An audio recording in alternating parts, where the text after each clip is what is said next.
बिस्मिल्लाह। अस्सलाम वालेकुम everyone, hope you guys are doing great.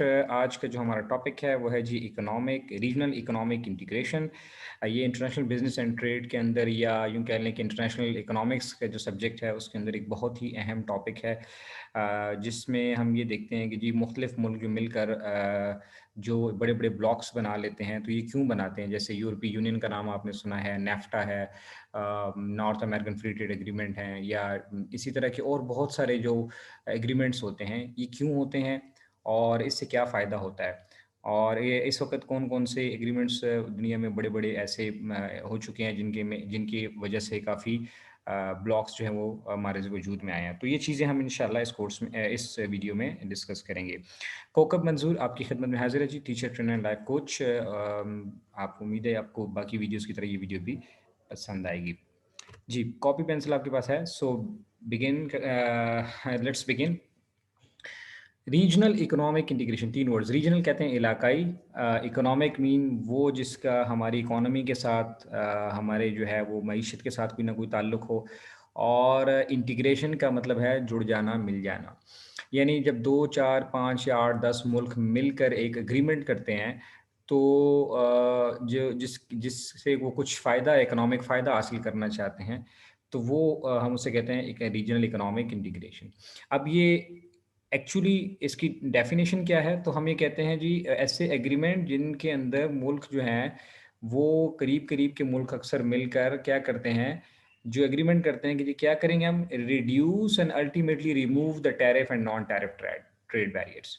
कि हम आपस में जो बिज़नेस करेंगे, वो जो 4 या 5 या 10 मुल्क जब मिल जाते हैं, वो कहते हैं जी हम आपस में जो बिज़नेस करेंगे, तो ना एक दूसरे से टैरिफ चार्ज करेंगे, यानी टैक्सेस नहीं लगाएँगे एक दूसरे पे, और ना ही एक दूसरे के लिए जो इंटरनेशनल ट्रेड के अंदर जो हमारी मुश्किलात होती हैं, जो रुकावटें हम एक दूसरे के लिए पैदा करते हैं, वो भी नहीं करेंगे।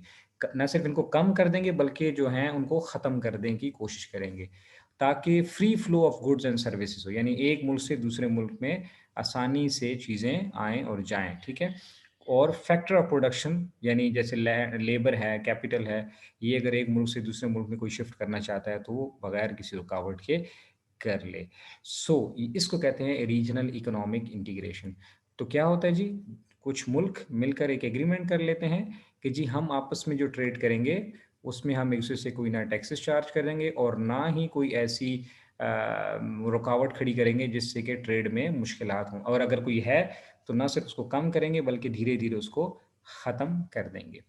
ऐसी पॉलिसी ऑब्वियसली कस्टमर्स के लिए, कंज्यूमर्स के लिए बहुत अच्छी होती है। क्यों? क्योंकि जब टैक्सेस कम होंगे तो प्राइसेस कम हो जाएंगी, प्राइसेस कम होंगी तो आपको, मुझे, हम सबको वो चीज़ें कंपैरेटिवली कम प्राइस पे मिल सकेंगी। लेकिन एट द सेम टाइम इसका थोड़ा चैलेंज, या यूँ कह लें कि मुश्किल, जो डोमेस्टिक प्रोड्यूसर के लिए हो सकती है, कि जैसे मिसाल के तौर पे अभी अगर पाकिस्तान जो है वो चाइना के साथ किसी एक इकोनॉमिक इंटीग्रेशन में आता है, तो फिर चाइनीज़ प्रोडक्ट खुल्लम खुल्ला यहाँ पे आएँगे, बगैर किसी टैक्सेस के, तो जो हमारा डोमेस्टिक प्रोड्यूसर है शायद वो उसको कम्पीट ना कर सके। इस पे चल के आगे बात करेंगे। लेकिन बहरहाल इस वक़्त हम ये कह रहे हैं कि इकोनॉमिक इंटीग्रेशन क्या है, कि जी जब मुल्क मिलकर क्या करते हैं, ऐसे एग्रीमेंट्स कर लेते हैं। पिछले 3-4 दिहाइयों के अंदर, यानी 25, 30, 40 सालों के अंदर बहुत ज़्यादा इकोनॉमिक इंटीग्रेशंस हुई। लेकिन इसके साथ-साथ दुनिया में एक कंसर्न ये भी बढ़ रहा है कि जी जो ब्लॉक्स बनते जा रहे हैं, जब मैंने कहा कि 2 या 4 या 8 या 10 मुल्क मिलकर जब एक एग्रीमेंट कर लेते हैं, तो एक ब्लॉक बना लेते हैं। इसी तरह बाकी 2, 4, 5 मुल्क मिलकर वो अपना ब्लॉक बना लेते हैं। तो यूँ दुनिया के अंदर बड़े-बड़े ब्लॉक्स बनते चले जा रहे हैं। तो उससे हो रहा क्या है कि the gains from the trade with in the block could be offset by the decline in the trade between the blocks. तो आप ब्लॉक के अंदर आपस में ट्रेड कर रहे हैं, उनको तो फ़ायदा हो रहा है, लेकिन जब वो एक ब्लॉक से दूसरे ब्लॉक वाले आपस में ट्रेड करते हैं, तो फिर वहाँ एक दूसरे को थोड़ी सी मुश्किलात आती हैं। तो ये भी एक कंसर्न है कि जी उससे मुश्किलात भी पैदा हो रही हैं। बहरहाल ये तो बड़े एक डिटेल्ड पर्सपेक्टिव है, लेकिन इकोनॉमिक इंटीग्रेशन का मतलब और मकसद आपको आई होप कि समझ आ गया। अब इसके लेवल्स क्या हैं? तो ये देखिए, सबसे पहला जो बिगिनर लेवल्स है, इसे कहते हैं फ्री ट्रेड एरिया। फिर इससे एडवांस लेवल है कस्टम यूनियन, उससे एडवांस है एक common market, then economic union and then political union. तो अभी हम इन लेवल्स को एक-एक करके समझने की कोशिश करते हैं कि ये लेवल्स जो हैं इकोनॉमिक इंटीग्रेशन के, ये क्या हैं।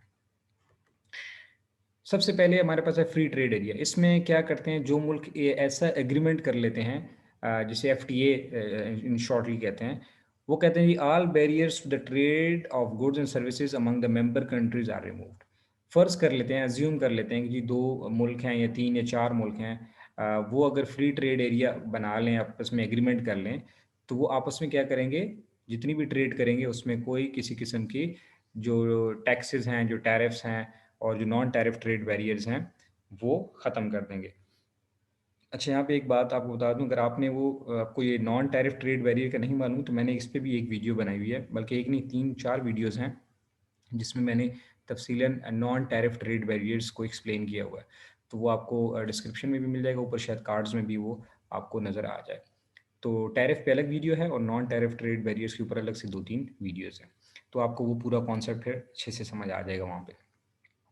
बहरहाल यहाँ पे हम क्या कह रहे हैं कि मेंबर्स कंट्री आपस में क्या करते हैं, ट्रेड बैरियर्स को ख़त्म कर देते हैं, but members determine there own trade policy. लेकिन अब वो बाकी मुल्कों के साथ अपनी अपनी ट्रेड पॉलिसीज़ बना लेते हैं। कैसे? मिसाल के तौर पे हम फ़र्ज़ कर लेते हैं कि जी इंडिया, पाकिस्तान, अफ़गानिस्तान, ईरान, ये 4 मुल्क और चाइना, ये 5 मुल्क आपस में नेबरिंग कंट्रीज़ हैं।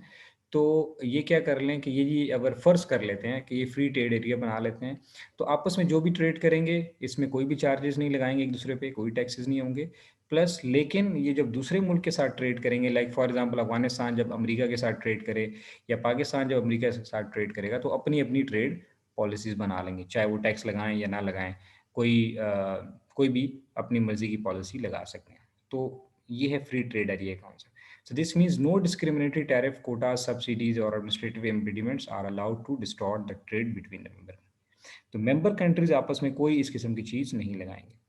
तो मैंने आपको बता दिया कि ये सारी टैरिफ, कोटा, सब्सिडीज, ये जितनी एडमिनिस्ट्रेटिव इम्पीडिमेंट्स हैं, ये सारे मैंने अलग से एक वीडियो में एक्सप्लेन कर दिए हैं। ठीक है, इससे अगला, अच्छा सॉरी, ज़्यादातर मुल्कों के जो एग्रीमेंट्स हैं वो इसी पे हैं। 90% जो हमारे रीजनल एग्रीमेंट्स हैं दुनिया के अंदर, वो मोस्टली यहीं से स्टार्ट होते हैं, तो ज़्यादा एग्रीमेंट्स यही हैं। जैसे कि हमारे पास है EFTA, European free trade association, जिसमें है नॉर्वे है, आइसलैंड है, लेसेंशन है एंड स्विट्ज़रलैंड है। इसी तरह नेफ्टा है, US, कनाडा और मैक्सिको के दरमियान, वगैरह वगैरह। तो ये बेसिकली फ्री ट्रेड एग्रीमेंट्स हैं।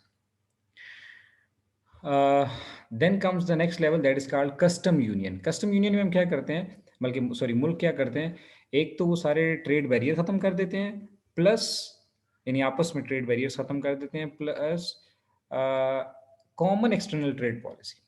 पहले हम क्या कह रहे थे जी, India, Pakistan, Afghanistan, Iran, China जो है आपस में भी ट्रेड बैरियर ख़त्म कर लेंगे, लेकिन अपनी अलग अलग बाकी मुल्कों के साथ जो ट्रेड करें तो अलग से पॉलिसी बना सकते हैं। लेकिन इसके अंदर ये तय किया जाता है कि हम आपस में भी ट्रेड बैरियर्स नहीं लगाएंगे और दुनिया के साथ भी एक कॉमन एक्सटर्नल ट्रेड पॉलिसी लगाएंगे।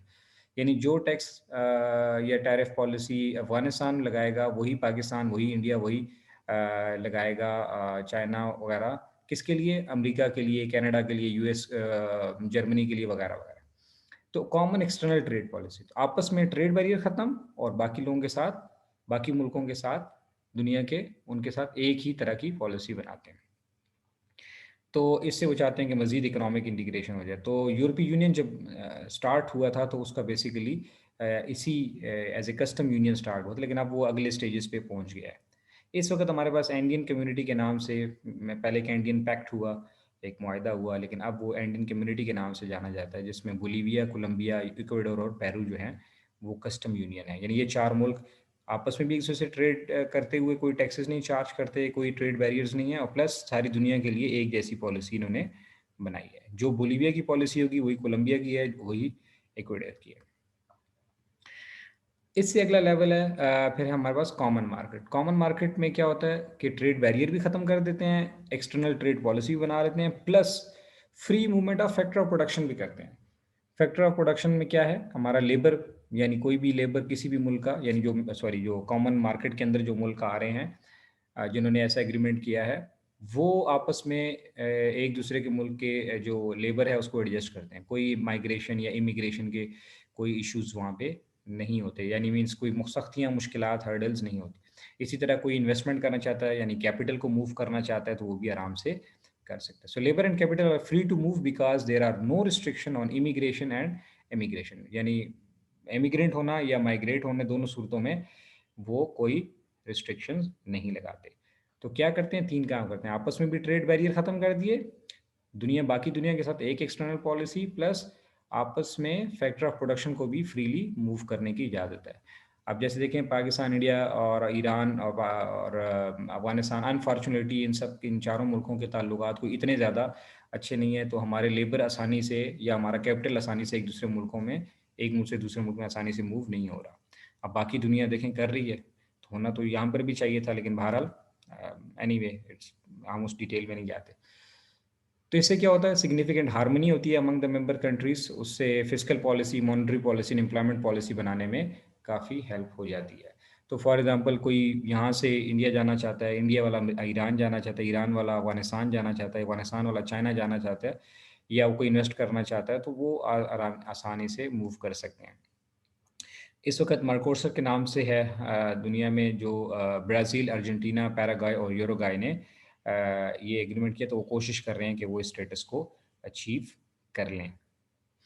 ठीक है, नेक्स्ट हमारे पास फिर है इकोनॉमिक यूनियन। इकोनॉमिक यूनियन में हम क्या करते हैं, वो इससे भी अगला लेवल है, जिसमें हम कंट्रीज़ क्या करते हैं, वो सारे ट्रेड बैरियर्स भी ख़त्म कर देते हैं, फैक्टर ऑफ प्रोडक्शन भी फ्रीली मूव करते हैं अपने मेंबर कंट्रीज़ के आपस में, और adoption of common trade policy भी करते हैं, और इन सारों के साथ एक्स्ट्रा क्या करते हैं, कॉमन करेंसी भी लगा देते हैं। तो अगर 5 मुल्क हैं उसके अंदर, तो पाँचों के पाँचों एक ही करेंसी यूज़ करेंगे, common currency, harmonization of the member countries, और tax rate and common monetary and fiscal policy, और एक ही मॉनेटरी, एक ही पॉलिसी, फिस्कल पॉलिसी बनती है। Monetary policy means money management से रिलेटेड जो पॉलिसी होती है, और फिस्कल पॉलिसी जो होती है वो बनती है वो कि गवर्नमेंट कैसे रेवेन्यू कलेक्ट करेगी और कैसे उसको स्पेंड करेगी, यानी मुल्क के अंदर कितने किस्म के सेल्स टैक्स, इनकम टैक्स लगाएगी, और फिर उस पैसे को कैसे खर्च करेगी development and non development purposes को पे, उसको कहते हैं फिस्कल पॉलिसी। तो इकोनॉमिक यूनियन में हम क्या कहते हैं जी, free flow of factor of production भी है, free flow of goods and services भी है, कॉमन एक्सटर्नल पॉलिसी भी है, और इसके ऊपर एक करेंसी भी है। तो इस वक्त हमारे पास जो है वो क्या है, हमारे पास एक ही एग्जांपल है, वो यूरोपीय यूनियन की है। आप सबको पता है कि यूरो जो है वो पूरे यूरोपीय यूनियन के अंदर तकरीबन ज़्यादातर मुल्क जो हैं वो यूरो को यूज़ कर रहे हैं, और इनका सेंट्रल बैंक जो है वो जर्मनी, फ्रैंकफर्ट में है। वो फ्रैंकफर्ट में है उनका सेंट्रल बैंक। तो वो बेसिकली फिर क्या करते हैं, एक कॉमन पॉलिसी बना देते हैं, तो जो कि यूरोपीय यूनियन में जो जितने भी मुल्क शामिल हैं, तो वो सारे फिर वो सारे मुल्कों पे इम्प्लीमेंट होती है। ये फिर हम किसी और वीडियो में फिर बताएंगे कि उसमें फिर क्या कॉम्प्लिकेशंस आ रही हैं, और कितने मुल्कों को उससे फ़ायदा हो रहा है और कितनों को नुकसान हो रहा है, वो एक अलग बहस है, लेकिन बहरहाल वो इस तरह से उसको करते हैं। तो उस कॉमन पॉलिसी के अंदर क्या होता है, they have adopted the euro, the currency of the European union, differences in the tax rate and regulation across the country still remain. किसी हद तक जो उनके इंटरनल टैक्स रेट्स हैं वो, और बाकी रेगुलेशंस जो हैं वो अलग अलग हैं, बाकी, लेकिन अभी भी किसी हद तक वो उसको इम्प्लीमेंट कर पाए हैं। And market of energy are still not fully deregulated, और इसकी एक शर्त होती है कि यार डीरेगुलेशन हो, यानी कि आसान यूँ कह लें कि जितने भी बाकी ट्रबल्स हैं, हर्डल्स हैं, उसको कम किया जाए, और रूल्स एंड रेगुलेशंस को नरम किया जाए। तो कुछ हद तक बल्कि यूँ कह लें काफ़ी हद तक कर लिया है, लेकिन अभी भी थोड़ा सा इसमें कुछ मुल्कों में है कि जिसमें भी डीरेगुलेशंस पूरी तरह नहीं आई, स्पेसिफिकली एनर्जी मार्केट के अंदर। बहरहाल कहने का मकसद ये है कि इकोनॉमिक इंटीग्रेशन का जो ये लेवल है, इसमें हमारे पास है यूरोपीय यूनियन, जो इसको हम इकोनॉमिक यूनियन कहते हैं। ठीक है, so the next is we have a political union. Political union simply means कि वो सारी बातें जो हमने अभी तक कर ली वो भी इसके अंदर हों, प्लस क्या हो, require that central political apparatus coordinate among economic, social and foreign policy of the member state. Political system भी उसके ऊपर एक हो, उनकी फॉरेन पॉलिसी और बाकी जो सिस्टम्स हैं वो भी एक हो। तो इसमें हमारे पास एक ही एग्जांपल है पूरी दुनिया में, वो है यूनाइटेड स्टेट्स। तो इसकी जितनी भी स्टेट्स हैं, 51 स्टेट्स हैं, वो सारी की सारी वो एक ही जगह से कंट्रोल हो रही हैं, और वाशिंगटन डीसी में इनका सेंट्रल हेडक्वार्टर है, और वहीं से पॉलिसीज, वही गवर्नमेंट, और वो सारों पे इम्प्लीमेंट होती है। सो एक टाइम पे सोचा जा रहा था कि यूरोपीय यूनियन भी शायद ऐसा ही कर पाए, is headed towards at least partial political union, लेकिन अभी तक तो ऐसा हो नहीं पाया। लेकिन ये हमारे पास इस लेवल पे अभी यही एक एग्जांपल है। तो अगर समराइज करें सारे लेक्चर को, तो सबसे पहले फ्री ट्रेड है। इसमें क्या होता है, हम टैरिफ को कम करते हैं, मेंबर कंट्रीज आपस में टैरिफ को रिड्यूस कर देते हैं और नॉन टैरिफ ट्रेड बैरियर्स हैं उनको ख़त्म कर से। और क्या होता है, retain their own trade policy towards other. तो बाकी हर मेंबर जो है वो बाकी दुनिया के साथ अपनी ट्रेड पॉलिसी अलग से डिज़ाइन करता है। फिर नेक्स्ट लेवल में ये करते हैं कि जी ये सारा कुछ होता है, यानी FTA वाली सारी चीज़ें होती हैं, प्लस क्या होता है कॉमन ट्रेड पॉलिसी। इसमें वो फिर क्या करते हैं, सारे मुल्क जो मेंबर कंट्रीज हैं वो बाकी सारे मुल्कों की तरफ भी एक ही तरह की पॉलिसी बनाते हैं, यानी जो एक मेंबर की पॉलिसी है वही दूसरे की होगी, वही तीसरे की, वही चौथे की। नेक्स्ट लेवल में हमारे पास है कॉमन मार्केट। इसमें क्या होता है, यानी वो सारी कस्टम यूनियन वाली सारी बातें, यानी कौन सी बातें, यानी कि इसमें टैरिफ को रिमूव कर दिया गया, कॉमन ट्रेड पॉलिसी बना दी गई, plus intra market factor production की मूवमेंट भी फ्री हो जाती है, ये ऐड हो जाता है। नेक्स्ट लेवल पे हमारे पास क्या ऐड हो जाता है, फुल इंटीग्रेशन हो जाती है, जिसमें हम कॉमन पॉलिसी बना लेते हैं और एक करेंसी लॉन्च कर देते हैं। एक टैक्सेस के ऊपर और डीरेगुलेशन के ऊपर, इनके ऊपर भी कवानीन यूनानिमस के यूनानिमस ही हो जाते हैं, तकरीबन एक जैसे हो जाते हैं। And then the next level is कि सारा यूरोपीय इकोनॉमिक यूनियन वाली सारी बातें, plus political and economic integration, कि पॉलिटिकल सिस्टम भी एक हो जाए। तो जैसे मैंने आपको यूएस की एग्जांपल दी कि अभी तक हमारे पास यही एक एग्जांपल है। So this is all about the economic integration and all the levels of economic integration. So I hope कि आपको कॉन्सेप्ट क्लियर हो गया होगा। फिर भी कोई क्वेश्चन क्वेरी है तो you can ask. Thank you very much.